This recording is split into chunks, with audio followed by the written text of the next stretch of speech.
नमस्कार मित्रांनो, मी विकी देशेट्टीवर, तुम्ही पाहता न्यूज महानायक।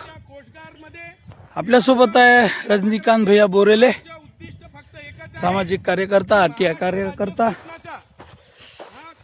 हे बघा, आपण टेकडीवर आहोत, रेतीच्या टेकडीवर। पहा, रज्जू भैया ही सोबत आहे।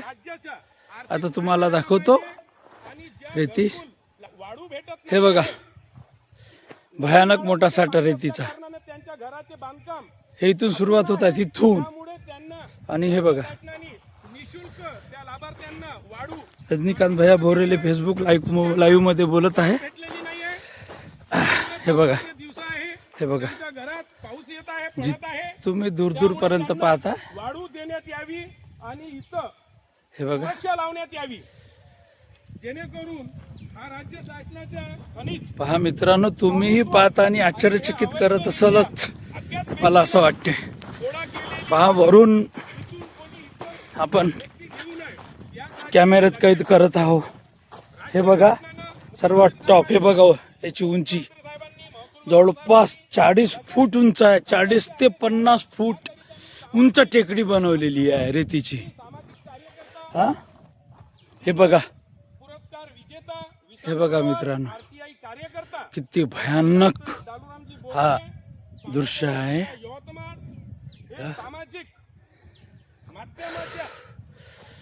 आपण असे स्टिंग ऑपरेशन करत राहतो। अनेक वेळा आपल्याला धमक्या देण्यात आल्या, दबावात आणण्याचा प्रयत्न करण्यात आल्या, पण आपलं कार्य चालूच आहे। आणि अपने पास हारने के लिए कुछ भी नहीं है और अपन मरने के लिए तैयार है। देखो ये नज़ारा, हे नज़ारा फक्त जम्मू काश्मीर मध्ये टेकड्या दिसतात बर्फाच्या, त्याच्याही पेक्षा भयानक। आणि रेती असल्यामुळे याच्यात मस्त घसरून मुलं खेळू शकतात।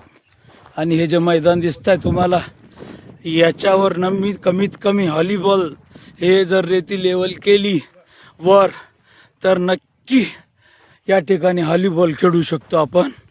एवढा मोठा टॉपवर व्हॉलीबॉलचा ग्राउंड होऊ शकते। पहा, रेतीच रेती। आणि तुम्ही बघताय ना, क्रिकेट खेळू शकते म्हणते।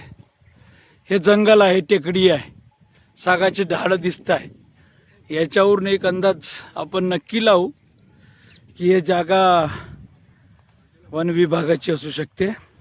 आता हे कोणत्या वन परिक्षेत्रामध्ये येते, आपण तेही माहिती काढू फॉरेस्ट डिपार्टमेंटचं।